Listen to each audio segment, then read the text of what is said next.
അങ്ങനെ ജാനുവരി ട്രാൻസ്ഫർ വിൻഡോയിൽ 2025 അവസാനിച്ചിരിക്കുകയാണ്.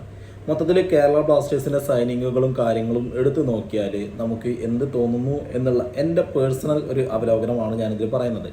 എനിക്ക് തോന്നിയിട്ടുള്ളത് 2023 സമ്മർ ട്രാൻസ്ഫർ വിൻഡോ എന്തായിരുന്നോ അതിൻ്റെ ഒരു കോപ്പി, അല്ലെങ്കിൽ അതിലും മോശമായിട്ടുള്ളൊരു ട്രാൻസ്ഫർ വിൻഡോ ആയിരുന്നു 2025 ജാനുവരി ട്രാൻസ്ഫർ വിൻഡോ എന്നുള്ളതാണ് തോന്നിയിട്ടുള്ളത്. അതിനുള്ള പ്രധാന കാരണം 2023 നമ്മൾ സഹൽ അബ്ദുൾ സമദിനെ കൊടുത്തിട്ട് പ്രീതം കോട്ടാലിനെ മോഹൻ ബഗാൻ സൂപ്പർ ജയൻസിൽ നിന്ന് നമ്മൾ മേടിക്കുന്നത്. ഇപ്പോഴും സഹൽ അബ്ദുൾ സമദ് മോഹൻ ബഗാനിൽ അടിപൊളി പെർഫോമൻസുമായിട്ട് മുന്നോട്ട് പോയിക്കൊണ്ടിരിക്കുകയാണ്. എന്നാൽ നമ്മൾ മേടിച്ച പ്രീതം കോട്ടാൽ വളരെ ബിലോ ആവറേജ് പെർഫോമൻസുകൾ ഈ കഴിഞ്ഞ പീരിയഡ്സിൽ എടുക്കുകയും നമ്മൾ ആളെ ചെന്നൈയിൻ FC വിൽക്കുകയും ചെയ്തു. ഇതാണ് ഒന്ന്. രണ്ടാമത്തെ കാര്യം, 2023 നമ്മൾ പ്രബീർ ദാസിനെ നമ്മൾ ട്രാൻസ്ഫർ ചെയ്യുന്നത്. ആ ഒരു പ്രബീർ ദാസിൻ്റെ സിറ്റുവേഷനും 2025 ജാനുവരി ട്രാൻസ്ഫർ വിൻഡോയിൽ നമ്മൾ മുംബൈ സിറ്റി FC കൊടുത്തു. ആളുടെ പെർഫോമൻസും വളരെ ബിലോ ആവറേജ് ആയിരുന്നു. അതേപോലെ തന്നെ ഗോവയുടെ ഡിഫൻസിൻ്റെ സ്ഥിരം സാന്നിധ്യമായിരുന്നു ഐബൻ എപ്പോഴും നമ്മുടെ ടീമിലുണ്ട്. എങ്കിലും ഗോവയിലുണ്ടായിരുന്ന താരത്തിൻ്റെ ഫോമിൻ്റെ ഒരു നിഴൽ മാത്രമാണ് ഇപ്പോഴും ബ്ലാസ്റ്റേഴ്സിൽ ഉള്ളത് എന്നുള്ളതാണ് ഞാൻ മനസ്സിലാക്കുന്നത്. കാരണം പല മത്സരങ്ങളും മിസ്സാവുകയും റെഡ് കാർഡും കാര്യങ്ങളും ഒക്കെ ഒരു ഫാക്ടർ തന്നെയാണ്. അതേപോലെ തന്നെ ഇഷാൻ പണ്ഡിത ടീമിനെ 2023 സമ്മർ ട്രാൻസ്ഫറിൽ ടീമിലെത്തിക്കുകയും ഇതുവരെയായിട്ട് ഇപ്പോൾ ഈ ISL ഏകദേശം 19 മത്സരങ്ങൾ കഴിഞ്ഞപ്പോൾ കഴിഞ്ഞൊരു മത്സരത്തിൽ മാത്രമാണ് താരത്തിന് കളിക്കാൻ പറ്റിയത്. അത് ഫോം ഔട്ട് എന്നുള്ളതൊന്നും പറയാൻ പറ്റത്തില്ല, ഇഞ്ചുറി എന്നുള്ളൊരു കാര്യം തന്നെയാണ് അതിൽ പറയാനുള്ളത്. അതേപോലെ തന്നെ വിദ്യാസാഗർ സിംഗ് കൊട്ടിഘോഷിച്ച് വന്നൊരു താരമായിരുന്നു. പല മത്സരങ്ങളുണ്ട്, റൺ കപ്പിലൊക്കെ അത്യാവശ്യം നല്ല പെർഫോമൻസ് എടുത്തെങ്കിലും പിന്നീടുള്ള മത്സരങ്ങളിൽ അവസരം കിട്ടാതെയും അതേപോലെ തന്നെ ഒരു ഫോമിൻ്റെ ഒരു കുറവും കൊണ്ടോ എന്തൊക്കെയൊക്കെ ആയിട്ട് താരത്തെയും നമ്മൾ ട്രാൻസ്ഫർ ചെയ്യുകയുണ്ടായി. ഇന്റർ കാഷിലോട്ടാണ് നമ്മൾ ട്രാൻസ്ഫർ ചെയ്തത്.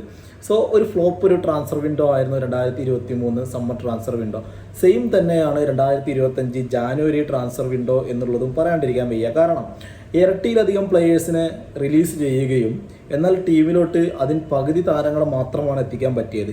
ഇത് ഒരു ഫുട്ബോളിൽ ഒരിക്കലും അതൊരു കമ്പാരിസൺ അല്ല. കാരണം 10 ആൾക്കാരെ വിറ്റിട്ട് 5 ആൾക്കാരെ എത്തിക്കാൻ പറ്റുള്ളൂ എന്നുള്ളതൊരു ചോദ്യമല്ല. കാരണം 10 ആൾക്കാരെ വിറ്റിരുന്നെങ്കിൽ പോലും 3 ആൾക്കാരെ നല്ല ക്വാളിറ്റി ആളുകളെ ടീമിൽ എത്തിക്കാൻ പറ്റി എന്നുണ്ടെങ്കിൽ അത് വിജയമാണ്. പക്ഷേ നമ്മുടെ പാട്ടിൽ നോക്കിക്കഴിഞ്ഞാൽ നമുക്ക് മനസ്സിലാവും, ഈ പറഞ്ഞ രാഹുൽ KP എന്ന് പറയുന്ന കേരള ബ്ലാസ്റ്റേഴ്സിൻ്റെ ഫ്യൂച്ചർ അല്ലെങ്കിൽ അത്രയും പ്രതീക്ഷയോടെ നോക്കിക്കൊണ്ടിരുന്ന ഒരു താരത്തെ നമ്മൾ റിലീസ് ചെയ്തു. ഓക്കെ, കുഴപ്പമില്ല. പ്രീതം കോട്ടാൽ ഫോം ഔട്ട് ആയതിന് ഒരു താരമായിരുന്നു, നമ്മൾ റിലീസ് ചെയ്തു. ബിജോയ് അവസരങ്ങളും കാര്യങ്ങളും ലഭിക്കുന്നില്ല. നമുക്ക് അതിൽ നല്ല ക്വാളിറ്റി പ്ലെയർ നമ്മുടെ പക്കലുണ്ട്. അതുകൊണ്ട് അങ്ങനെ ഒരുപാട് ആളുകളെ റിലീസ് ചെയ്തെങ്കിലും നമ്മൾ ടീമിൽ എത്തിച്ചത് ഒന്ന് ചെന്നൈയിൻ FC ഒരു ഡിഫൻഡറെയാണ് എത്തിച്ചത്. താരത്തിന് ഗ്രേഡ് 2 ഇഞ്ചുറിയാണ്. ഏകദേശം അടുത്തൊരു 3-4 മത്സരങ്ങൾ താരത്തിന് മിസ്സാവും. ഇവിടെയാണ് നോക്കേണ്ടത്. നമുക്ക് ഇനി വെറും 5 മത്സരങ്ങളെ ഉള്ളൂ ഗ്രൂപ്പ് സ്റ്റേജുകളിൽ, അല്ലെങ്കിൽ 5 മത്സരങ്ങളേ ഉള്ളൂ. ഇതാണെങ്കിലോ നിർണായകമാണ് പ്ലേ ഓഫിലോട്ട് എത്തിക്കാൻ. സോ ഈ ഒരു സമയത്ത് ഒരു ഇഞ്ചുറി ഉള്ള പ്ലെയറെ സൈൻ ചെയ്യുക എന്ന് പറയാൻ അസാധ്യമായ മനക്കട്ടയാണ്. ഇനി അടുത്ത താരത്തെ നോക്കിക്കഴിഞ്ഞാൽ നമ്മുടെ ഗോൾ കീപ്പറാണ്.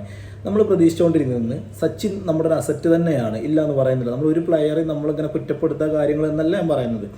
സച്ചിൻ നമ്മുടെ ഒരു ഫ്യൂച്ചറാണ്, അതിലൊരു സംശയമോ കാര്യങ്ങളോ അല്ല. പലപ്പോഴും താരം നന്നായിട്ട് പെർഫോം ചെയ്തിട്ടുണ്ട്, ടീമിൻ്റെ രക്ഷകനുമായിട്ടുണ്ട്. എങ്കിലും കൺസിസ്റ്റൻസിയുടെ ഒരു കുറവ്, പ്രായത്തിൻ്റെതായ ഒരു ഒന്നും കൂടി ഒന്ന് എക്സ്പീരിയൻസ് ആവാനുള്ളൊരു സമയം സച്ചിന് നമ്മൾ കൊടുക്കണം. ആ കൊടുക്കേണ്ടത് ഇപ്രാവശ്യം ഈ സീസണിൽ സച്ചിൻ്റെ കുറേ അബദ്ധങ്ങളും കാര്യങ്ങളും മിസ്റ്റേക്കുകളും പറ്റിയിട്ടുണ്ട്.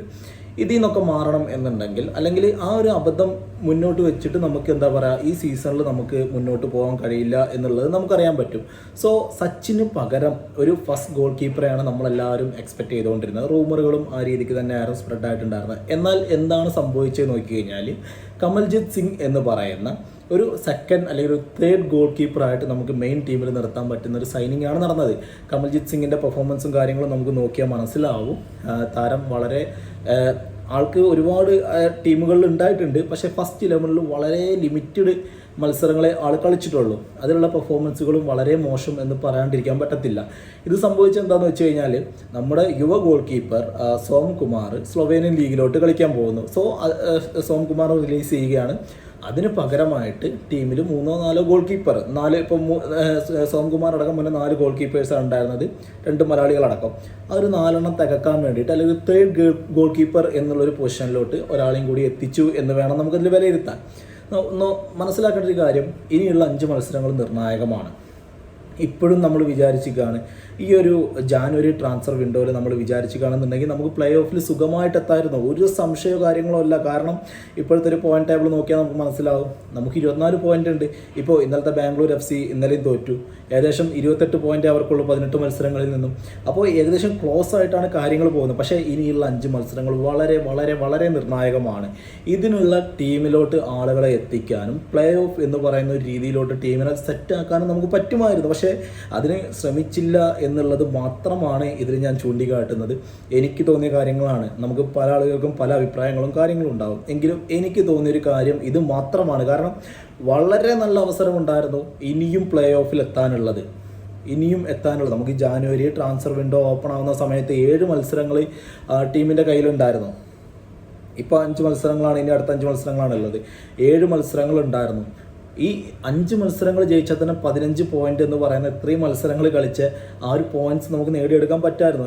എന്നാലും എന്താ പറയുക, ഇത്രയും ഫ്ലോപ്പായിട്ട് ഹാൻഡിൽ ചെയ്യുന്ന നമുക്ക് അറിയില്ല. നമ്മളങ്ങനെ കുറ്റപ്പെടുത്തിയ കാര്യങ്ങളോ എന്നുള്ളൊരു സംഭവം മാത്രമല്ല, എന്ത് നോക്കിയാലും കുറ്റപ്പെടുത്തൽ കാര്യങ്ങൾ എന്നുള്ളതല്ല. പക്ഷേ ഇതൊക്കെ ഒന്ന് ആലോചിച്ച് നോക്കിയാൽ നമുക്ക് അങ്ങനെ തോന്നിപ്പോകും. കാരണം അവസരങ്ങൾ ഉണ്ടായിട്ട് പോലും നല്ല ആളുകളെ ടീമിലെത്തിക്കാണ്ട്, അല്ലെങ്കിൽ എന്തൊക്കെ ഒരു ട്രാൻസ്ഫർ ചെയ്തു എന്നുള്ളത്. ഇപ്പോൾ ഈ പറഞ്ഞ പോലെ തന്നെ ചെന്നൈയിൻ FC നിന്ന് എത്തിച്ച താരത്തിന് ഇനിയൊരു 3 മത്സരം 4 മത്സരം കളിക്കാൻ പറ്റുമെന്നൊക്കെ വളരെ വിഷമമുള്ളൊരു കാര്യമാണ്. പിന്നെ ഡൂസൻ ലഗാറ്റർ എന്ന് പറയുന്ന ഒരു താരത്തെ സൈൻ ചെയ്തിട്ടുണ്ട്. പക്ഷേ ആളുടെ പെർഫോമൻസ് നമുക്കിപ്പോൾ 2 മത്സരങ്ങളിലും താരം കളിച്ചു. നമ്മുടെ നോർത്ത് ഈസ്റ്റിനെതിരെയും അതേപോലെ തന്നെ ഇപ്പോൾ കഴിഞ്ഞ റീസെൻറ്റ് മാച്ചുകളിലൊക്കെ ആൾ കളിച്ചിട്ടുണ്ട്. പക്ഷേ ഇതിലൊന്നും നമുക്ക് എന്താ പറയുക, അങ്ങോട്ട് വിലയിരുത്താൻ പറ്റത്തില്ല. ആൾ ആവറേജ് പ്ലെയർ ആണോ ബിലോ ആവറേജ് ആണോ ഒന്നും. കാരണം ആളൊന്ന് ടീമായിട്ടൊന്ന് സെറ്റ് ആകാനുള്ളൊരു സമയമുണ്ടല്ലോ. അടുത്ത മത്സരം മുതൽ നമുക്കത് കറക്റ്റ് അറിയാൻ പറ്റും. കാരണം 2 മത്സരങ്ങളിൽ ടീമിൻ്റെ കൂടെ കളിച്ച് സബ്ബാണെങ്കിലും 10 മിനിറ്റും 15 മിനിറ്റും വെച്ചിട്ട് താരം കളിച്ചിട്ടുണ്ട്. ഇനിയുള്ള മത്സരങ്ങളിൽ നമുക്ക് കണ്ടറിയുകയും ചെയ്യാം. എന്തായാലും ടീം ജയിക്കട്ടെ. നമ്മൾ എന്തൊക്കെ പറഞ്ഞു കഴിഞ്ഞാലും പ്ലേ ഓഫിൽ എത്തട്ടെ, അതാണ് നമ്മുടെ ആഗ്രഹം. അതിനാണല്ലോ നമ്മളും ഈ ഒരു സമയത്ത് എന്താ പറയുക വീഡിയോസ് ഇടുന്നതും പല ആളുകളും വീഡിയോസ് കാണുന്നതും ഒക്കെ. ടീമിൻ്റെ അടുത്തുള്ളൊരു ആത്മാർത്ഥ സ്നേഹം കാര്യങ്ങളും ഇതിൻ്റെയൊക്കെ പേരിലാണ് എല്ലാവരും ഇത് കാണുന്നതും എടുക്കുന്നതും, അല്ലെങ്കിൽ എന്താണെന്നുണ്ടെങ്കിലും. സോ ടീം നല്ല രീതിക്ക് മുന്നോട്ട് വരട്ടെ എന്നുള്ള പ്രാർത്ഥന മാത്രം. Thank you.